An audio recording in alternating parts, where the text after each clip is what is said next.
Série Dinastia Matemática. Episódio 8. Observando o espectro. Maiores detalhes vocês vão encontrar no site Mudanças Abruptas, www.mudançasabruptas.com.br. Trabalhar com espectro, primeiro explicar o que vem a ser na verdade o espectro. Tudo começou com um francês de nome Jean-Baptiste Fourier, que viveu entre 1768 e 1830. O fato interessante de Fourier é que Fourier era um excelente matemático para a época de 1768 a 1830 e, coincidentemente, na mesma época de Napoleão. Fourier trabalhou junto com os militares, fazendo algumas armas diferentes para a época, alguns estudos de precisão para bombardeio através de canhões enfim, ele trabalhou com a parte bélica, com a parte de pesquisa pura, matemática pura e também com aplicações. E no ano de 1798, Napoleão colocou Fourier como governador do Egito. Então olha que interessante, matemático como governador do Egito. E foi responsável pelo início até hoje da pesquisa que existe no Egito, foi graças a Fourier, né? Graças à invasão de Napoleão, e é graças a Fourier que criou o Instituto de Pesquisa Egípcias.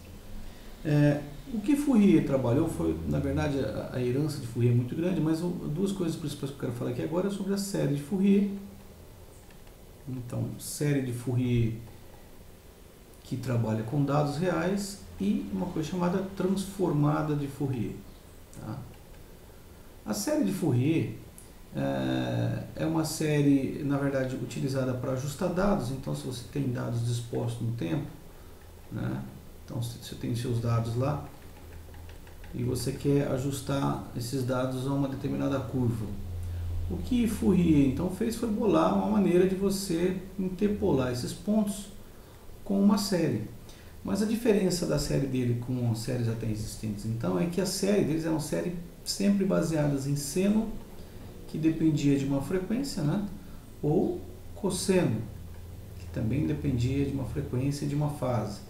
Então, lembrar que sempre aqui a gente tem amplitude multiplicado seno, amplitude multiplicado cosseno, e dentro da operação do seno e do cosseno a gente tem uma coisa chamada frequência.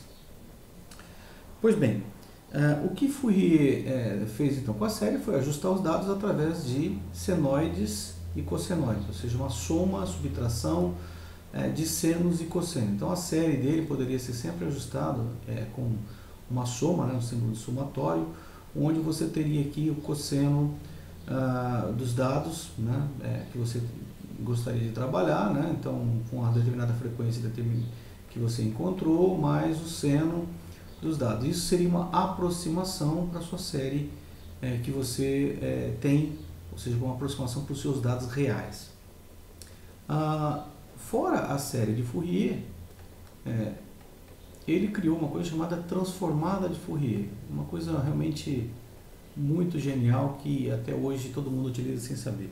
A transformada de Fourier, ela tem uma fórmula bem assustadora para quem não é da área, né, que é o seguinte: eu quero saber o x com base em frequências, eu já vou falar o que é essa frequência. Então seria 1 sobre 2π, integral de menos infinito, olha lá o infinito aparecendo, aqui meus dados coletados ao longo do tempo, e elevado a menos i ômega t dt. O que faz essa fórmula aqui? Então, essa fórmula de Fourier, ela diz o seguinte: olha, se você me der qualquer dado dispostos, qualquer conjunto de dados dispostos no tempo, eu consigo descobrir como que funcionam esses dados só olhando para a frequência, ou seja, aquele termo que está dentro do cosseno. Esse termo aqui, ao invés de trabalhar com x de t, ele preferiu olhar o que acontece quando você muda essas frequências. Foi daí então que apareceu uma coisa chamada espectro. Espectro de frequências. Por quê? Porque você está tentando encontrar qual é o cosseno e qual é o seno que poderia se ajustar aos dados. Então você, ao criar o espectro, então vamos supor que você tem aqui os dados dispostos no tempo,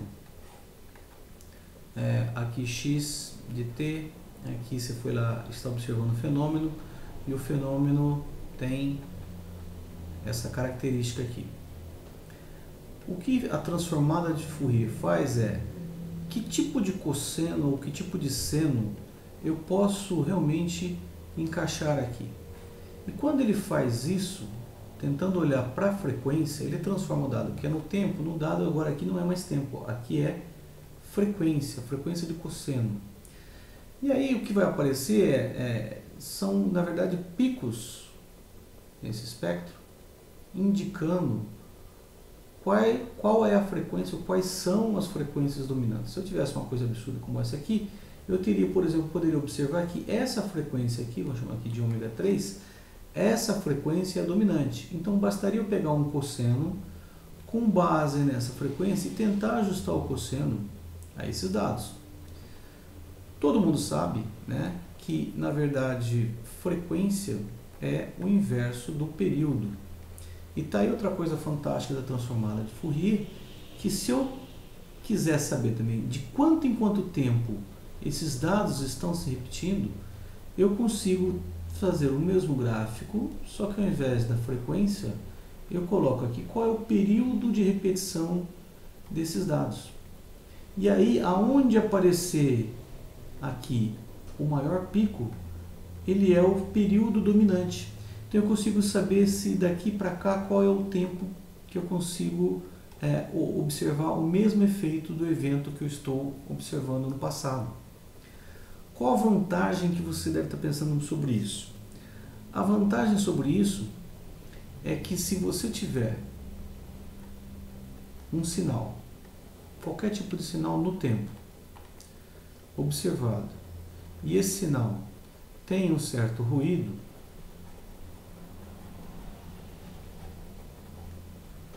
quando você faz a transformada de Fourier, você vai encontrar aqui a transformada, o sinal transformado, tá? O sinal transformado que vai ter um pico e vai ter alguns ruídos aqui no meio, né? Que são as frequências dominantes. E você pode dizer o seguinte, olha, tá legal, para baixo desse ponto aqui, ó, todo mundo para mim agora aqui é zero. Quando você faz isso, o que vai sobrar para você observar no espectro? Você vai observar apenas isso aqui, ó. Não tem mais nada. Essa é a parte legal, por quê? Porque esse, eu vou chamar aqui de filtrado linha, né? Essa transformada, eu posso voltar com ela, fazer uma outra fórmula para voltar com ela, e quando eu volto no tempo, eu já não tenho mais aquele sinal ali. Eu tenho um sinal assim, ó, que é um sinal filtrado. Isso que é legal da transformada de Fourier, você filtra. Então, quando você estiver observando sua imagem de televisão ou sua imagem de rádio, então você está lá ouvindo rádio FM, né? Você tem lá rádio FM, colocou ele para sintonizar os canais, então 98.7, 101.4 e assim por diante. Nessa frequência, a frequência da rádio FM, você tem lá então o seu som que está chegando para você. O som vem com ruído, porque você está longe da fonte. Você aperta o botão Loudness para suavizar esse sinal e ele está fazendo, na verdade, para você a transformada de Fourier. Outra aplicação, o Hubble, por exemplo. Então está lá o telescópio Hubble, você tem aqui a Terra, tem lá o telescópio, né, que está observando o mundo, e tem uma galáxia muito distante. Essa galáxia chega até ele com uma certa distorção, chega com uma certa perturbação. O que ele faz antes de mandar a imagem para a Terra? simplesmente ele faz a transformada de Fourier, porque essa transformada de Fourier ela vai suavizar os dados. E quando a gente observa então na Terra a galáxia, a gente observa então a galáxia já com sinal filtrado, ou seja, já suavizado, já dando importância para aquela parte de transformada que é dominante. Então, por exemplo, ele pega aqui, vamos supor aqui, eu tenho a transformada de Fourier, eu tenho aqui um pico em determinado ponto da transformada de Fourier, pego esse pico, suavizo esse sinal que era da galáxia e chega para mim uma imagem. E aí também é uma outra aplicação, na verdade você ao invés de ter um sinal em X, como ela vem num plano, você tem um sinal em X e em Y. Então aquela imagem que antes era toda assim, rabiscada, quando você passa a transformada de Fourier, você consegue enxergar detalhes que você não conseguiria ver antes, pela distorção da imagem. O interessante de tudo isso é que coisas na natureza, por exemplo, foram observadas em 1970, por exemplo, como você tem um pulso, então quando se observou lá no universo o ruído de fundo, então veio lá uma coisa característica que era um ruído de fundo, aquele ruído de rádio que você está sempre ouvindo. Esse tipo de ruído de fundo, você pega no tempo, coloca lá seu rádio e tem o chiado. Então esse aqui é o chiado, entre aspas aqui. Esse chiado, se você tentar fazer a transformada de Fourier dele, ele acontece assim, ele vai dar aqui na verdade um pico próximo de zero e vai dar oscilações pequenas longe de zero. Por quê? Porque esse chiado, ou seja, esse ruído de fundo é conhecido como ruído branco. Por que esse nome é ruído branco? Porque se você lembrar lá do colégio, do disco de Newton, onde a gente tinha todas as cores do arco-íris, vermelho, desde o vermelho até o roxo, passando por preto, por azul, por verde, enfim. Quando você põe esse disco para girar, todas as cores ficam brancas, ou seja, a frequência de todas as cores é a mesma. Então, na verdade, o ruído, ele é um ruído branco, por quê? Porque ele atinge por igual todas as frequências. Não existe frequência dominante. Então, fora do zero, só é correlacionado no zero. Fora do zero, a transformada de Fourier do ruído branco é uma constante. Por que é uma constante? Porque tanto em verde, em vermelho, em amarelo, em laranja, em roxo, o valor dela é sempre o mesmo. Daí o nome ruído branco, que muita gente utiliza, por exemplo, para simular fenômenos, utiliza assim, finanças para simular bolsa de valores, utiliza engenharia para simular perturbações em determinados equipamentos. Então, por exemplo, a gente pode ter uma coisa, vou simular aqui para vocês, no MATLAB. Então eu tenho aqui um sinal, imagine que eu tenho aqui então um sinal, pode ser um sinal de rádio FM, pode ser uma imagem, que a imagem também se transforma num sinal, e aí eu quero filtrar essa imagem, então, ou filtrar esse som. Eu passo aqui a transformada de Fourier, ela me mostra aqui alguns picos, a gente consegue verificar alguns picos. Aqui o eixo, aquele eixo ômega W que eu coloquei, quer dizer, é uma frequência ciclos por segundo, que também é conhecido como Hertz. Se eu quiser, eu posso observar esse ciclo também em radianos, tá? Aqui tem quantas voltas ele dá a cada segundo, esse mesmo fenômeno. E aí eu tenho interesse em saber qual o período de repetição. Imagina que você está preocupado em saber, numa empresa, na Bolsa de Valores, de quanto em quanto tempo você pode investir que ela vai se repetir. Ou então você está interessado em saber aquele equipamento que você está observando, de quanto em quanto tempo esse ruído ele está aparecendo. Determinados ruídos podem indicar falhas de estrutura em aviação ou mesmo em automóveis.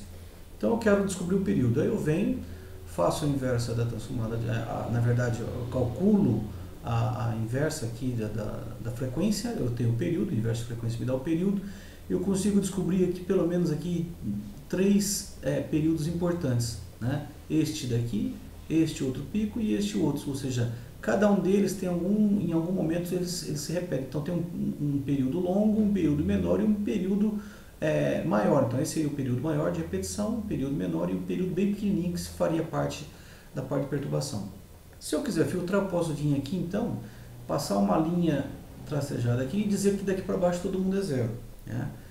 eu recupero o sinal, da transformada de Fourier eu consigo recuperar o sinal, e quando eu passo esse filtro, ou seja, eu digo, olha, negão, daqui para baixo, todo mundo que está aqui de 500 virou zero. O que acontece quando eu volto lá? Eu tenho esse sinal. Esse sinal é exatamente o loudness do rádio, é aquele botão que você quer suavizar o ruído. Parece que não, mas quando a gente compara os dois, e aqui está a comparação dos dois, pode ver um sinalzinho mais fraco aqui verde, que ele tem uma oscilação menor do que o sinal em azul original. Ou seja, eu estou filtrando, suavizando aquela imagem. E aí existem diversos tipos de filtro. Quer dizer, o filtro que deixa passar baixa frequência, o filtro que deixa passar alta frequência, que são os chamados passa baixa, passa alta, passa média, posso fazer o filtro de média. E quando eu volto, cada um deles tem uma imagem ou tem um som diferente. Né? Isso é bastante utilizado em engenharia, bastante utilizado em todas as áreas. Então essa é uma aplicação bem prática que qualquer software hoje em dia bem avançado já possui, a transformada de Fourier desde 1700 e 1830, entre 1700 e 1830, criado pelo francês e matemático Fourier.